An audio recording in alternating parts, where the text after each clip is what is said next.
আজকের প্রজন্মে যে সমস্ত ডিরেক্টররা কাজ করছেন তার মধ্যে কিছু নাম আমি বলবো। তুমি নিজের মতন করে 1 নম্বর, 2 নম্বর, 3 নম্বর করে সাজাও। কাকে তুমি 1 নম্বর দেবে, কাকে তুমি 2 দেবে, কাকে তুমি 3 দেবে। যেমন রাজ চক্রবর্তী, সৃজিত মুখোপাধ্যায়, নন্দিতাদি এবং শিবপ্রসাদ মুখোপাধ্যায়। তুমি আবার আমাকে ওই কন্ট্রোভার্সির মধ্যে ঠেলার চেষ্টা করছো, কিন্তু আমি ওটার মধ্যে, তুমি দেখো, তুমি যদি, আমি তোমাকে বলি, তোমার জাকির হোসেন, আল্লাহ রাখা আর তন্ময় ঘোষ বা বিক্রম ঘোষ, এদের মধ্যে কে শ্রেষ্ঠ, কে, প্রত্যেকের অ্যাকচুয়ালি কী বলতো, এরা সবাই সিনেমা করছে, কিন্তু প্রত্যেকের ঘরানা, জনরাটা আলাদা। মানে শিবু, ধরো যে ধরনের অডিয়েন্সকে ধরে রেখে দিয়েছে, ওর গল্পের মধ্যে, ওর কাজের মধ্যে যে স্টাইল, যে ফর্ম ওর নিজস্ব একটা তৈরি করেছে, সেইটার সঙ্গে কিন্তু সৃজিতের স্টাইল আলাদা। হ্যাঁ, এবার এই কম্প্যারিজনটা তখনই হতে পারতো যদি বলা হতো যে একই সাবজেক্টের উপর এরা তিনজন কাজ করেছে। তো আজকে সৃজিতের অটোগ্রাফ দেখার পরে সারা বাংলার লোক অবাক হয়ে গিয়েছিল, চমকে গিয়েছিল। 22শে শ্রাবণ দেখার পরে, তারপরে ওনার জাতিস্বর দেখার পরে ছিটকে গিয়েছে দর্শক, যে কোন লেভেলের ডিরেক্টর এসছে। আবার সব কাজ তো, যে কোনো বড় ডিরেক্টরেরও কিছু কাজ একটু অন্যরকম হয়, একটু ভালো মন্দ মিশিয়ে সব ধরনের অভিজ্ঞতাই হয়। তো সেই রকমভাবে এরা তিনজনেই সমৃদ্ধ নিজের নিজের জায়গায়। রাজ চক্রবর্তীর স্টাইল একদম আলাদা কাজ করার, যে গ্র্যান্ডার নিয়ে রাজ চক্রবর্তী কাজ করে, সেই গ্র্যান্ডার থেকে সরে গিয়ে সৃজিত মুখার্জি তার মতো একটা জনরা নিয়ে কাজ করছে। শিবর জনরা একদম আলাদা। ও একটা অদ্ভুত অডিয়েন্সকে ক্যাপচার করার ওর ক্যাপাসিটি রয়েছে। তো এখানে না নাম্বার দিয়ে তুমি ওদের তিনজনের মধ্যে আমার সঙ্গে শত্রুতা বাড়িয়ে বা প্রিয়ত্ব বাড়িয়ে এটা খুব একটা ভালো হবে না আর কি। তুমি কোশ্চেনটা অন্য অন্য কোশ্চেনে যাও। একদম না, একদম না। তুমি যেমন প্রিয় আছো সবার কাছে, ঠিক তেমনই প্রিয় থাকবে সবার কাছে। তো তোমার করা বলবো বা দেখা বলবো, প্রিয় নাটক কিছু আছে? এই রে, অনেক অনেক, মানে আহ, তুমি যদি বাংলা নাটকে বলো, হিন্দি নাটকে বলো, ইংরেজি নাটকে বলো, যেহেতু আমি আমার জীবনের 26-27টা বছর দিল্লিতে ছিলাম, এবং এখন আমি প্রতি মাসে 10-12 দিন দিল্লিতে থাকি, 18-20 দিন কলকাতায় থাকি আর কি। এই ভাবে আমি ডেলি প্যাসেঞ্জারই করে যাচ্ছি আর কি, দিল্লি কলকাতা। তো আমায় দু জায়গারই কাজ দেখার সৌভাগ্য হয়।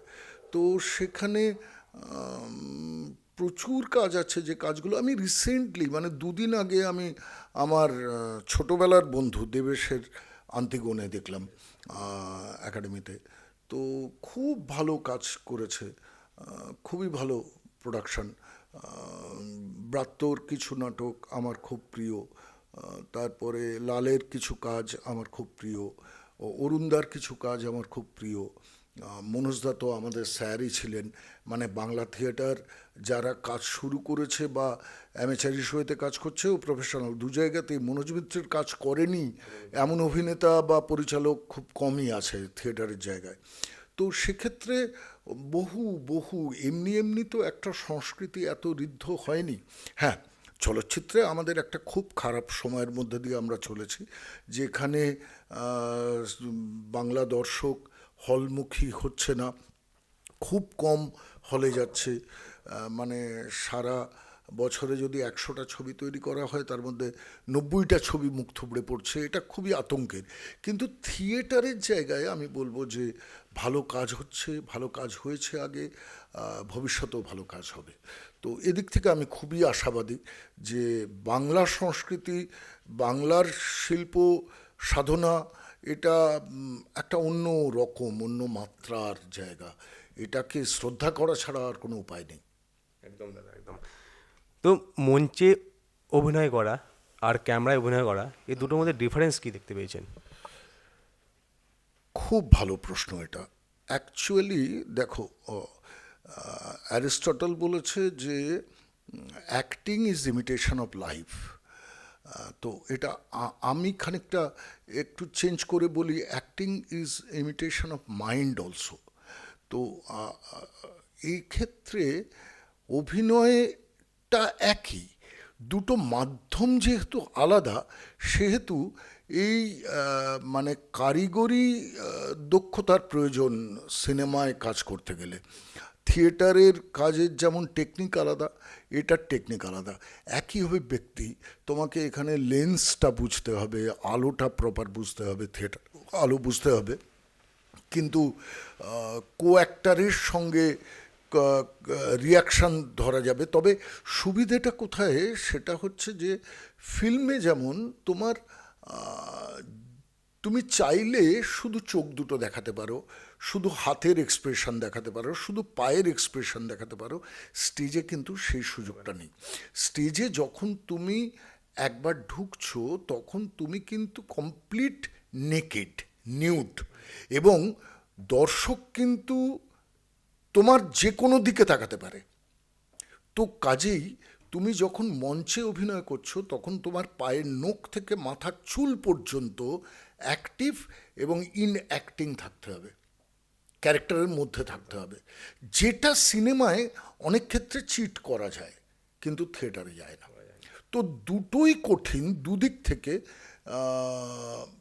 কিন্তু দুটো একদমই আলাদা। আমি ইনফ্যাক্ট এটার উপরে বেশ কিছু ওয়ার্কশপ করেছি দেশে বিদেশে। বাংলাদেশে তো আমি প্রতি 6 মাস অন্তর অন্তর যেতে হতো আমাকে ওয়ার্কশপ করাতে, কিন্তু এখন যা পরিস্থিতি, আর আদৌ ভবিষ্যতে যেতে পারবো কিনা জানি না।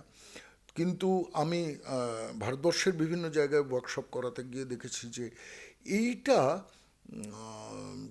ছাত্রছাত্রীরা যারা কর্মশালায় অংশগ্রহণ করে, তারা খুব কনসাসলি ব্যাপারটা এনজয় করে, যে ধারণাটা আমাদের মধ্যে থাকে না। বেসিক ব্যাপারটা দেখো, তুমি সকালবেলা উঠে থেকে রাত্রি পর্যন্ত কিন্তু অ্যাক্টিং করছো, কিন্তু তুমি মজার ব্যাপার, তুমি তোমার বাবার সঙ্গে যেভাবে কথা বলছো, তোমার ভাইয়ের সঙ্গে সেভাবে কথা বলছো না, তোমার বন্ধুর সঙ্গে সেভাবে কথা বলছো না, তোমার প্রেমিকার সাথে তুমি সেইভাবে কথা বলছো না, তোমার মায়ের সাথে তুমি সেইভাবে কথা বলছো না। এটা কিন্তু তোমাকে কেউ শিখিয়ে দিচ্ছে না যে এটা তোমার বাবা এরকম করে কথা বলো, ইনবিল্ট তোমার মধ্যে থেকে আসছে। এক্ষেত্রেও তাই, এটা জেনে করছে যারা, তারা অভিনেতা, আর যারা না জেনে করছে তারা সাধারণ মানুষ। অভিনয় কিন্তু আমরা সারাদিন সবাই করছি। দীর্ঘদিন ধরে তুমি অভিনয় জগতে আছো, এমন কোনো স্মরণীয় ঘটনা আছে যেটা তোমার সাথে ঘটেছে? আমি ওয়ার্কশপ করানোর সময় একটা কথা যারা কর্মশালায় যোগ দেয় তাদেরকে বারবার বলি, যে তোমাকে যদি বলা হয় তুমি তো জীবনে কয়েক হাজার দিন বেঁচে আছো, তুমি 8টা দিনের কথা বলো যে দিনগুলো তুমি কোনোদিন ভুলবে না। অদ্ভুত ব্যাপার, 5-6টা দিনের পরেই মানুষ গোঁত খেতে শুরু করে। মানে তুমি খেয়াল করে দেখবে, আমি যদি বলি যে তোমার এই মুহূর্তে তুমি 8টা তোমার আনফর্টেবল দিন বলো, যে দিনটা তুমি কোনো দিন ভুলতে পারো না, তুমি কিন্তু 5-6টা বলার পরেই ভাবতে শুরু করবে আর ওই দিনটা, অথচ কত হাজার দিন তুমি বেঁচে আছো। এত অসংখ্য ঘটনা আছে থিয়েটারে, তা নিয়ে বোধহয় একটা আলাদা একদিন আড্ডা হতে পারে আর কি। প্রচুর আছে, প্রচুর, কারণ এটা তো লাইভ। মানে ইনস্ট্যান্ট কথা বলতে বলতে আমরা যেমন হোঁচট খাই, অদ্ভুত অদ্ভুত ঘটনা ঘটে, সেগুলো ম্যানেজ করি, তেমনি থিয়েটারেও হয়, যেহেতু ওটা লাইভ। সিনেমায় হয় কি, ওটা কারেকশন করে রিটেক করা যায়, থিয়েটারে সে স্কোপ নেই। প্রচুর ঘটনা, মানে এরকম ঘটনা এত আছে যে বোধহয় 24 ঘন্টা ধরে কন্টিনিউয়াস বসে গল্প করা যেতে পারে। তো এগুলোই অ্যাকচুয়ালি বাঁচিয়ে রাখে আর কি। থিয়েটার হয়ে যাওয়ার পরে এই আলোচনাগুলো বন্ধ দরজায়, এগুলো যে কী অক্সিজেন দেয় তুমি ভাবতে পারবে না। সেই সময় মনে হয় কি বিরাট ভুল করলো, কি করে ম্যানেজ করব, পরে গিয়ে সেটাই একটা সুখস্মৃতি হয়ে যায়। অনেক আছে এরকম ঘটনা, কিন্তু এরকম একটা দুটো এই স্বল্প পরিসরের টাইমের সময়ের মধ্যে ওটা বলা খুব মুশকিল আর কি। বলো। তো আমরা অনুষ্ঠানের একদম শেষে চলে এসেছি, আর লাস্ট একটাই দাদাকে কোশ্চেন করবো, আর বেশি বিরক্ত করবো না। তো ভবিষ্যৎ পরিকল্পনা কী আছে, যে এরপরে আমি এই কাজগুলো আছে, এই কাজগুলো কমপ্লিট করতে হবে, এই সিনেমাটা আছে রিলিজ করতে হবে, কী পরিকল্পনা ভবিষ্যৎ? আমার কমেডি অফ এরার শেক্সপিয়ারের তার উপরে একটি চলচ্চিত্রের স্ক্রিপ্ট, সেটা নিয়ে কথাবার্তা চলছে। ওটা হয়তো শুরু হবে। একটি আরেকটি ছবি, মানে এই মুহূর্তে আমার কাছে 4খানা স্ক্রিপ্ট কমপ্লিট, মানে লকডাউন থেকে যে চিত্রনাট্যগুলো তৈরি করে রেখেছি সেগুলো কাজ শুরু হবে। সাজঘরের কাজ শেষ হবে। তারপরে নানা হে বলে রিসেন্টলি একটি ছবির পোস্ট চলছে, ওটা ফেব্রুয়ারিতে ওটা ফেস্টিভ্যালে যাবে, তা ওটারও কাজ শেষ হবে। থিয়েটারের ক্ষেত্রে আমার খুব একটি স্ক্রিপ্টের কাজ চলছে, সেটা দেবদাসীদের নিয়ে।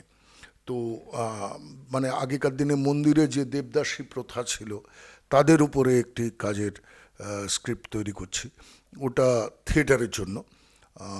এই আর কি, মানে রোজ ঘুম থেকে ওঠার তো একটা কারণ দরকার, তো এইগুলোই সেই কারণ যার জন্যে ঘুম থেকে উঠি। যেদিনই কারণটা থাকবে না সেদিন হয়তো আর ঘুম ভাঙবে না।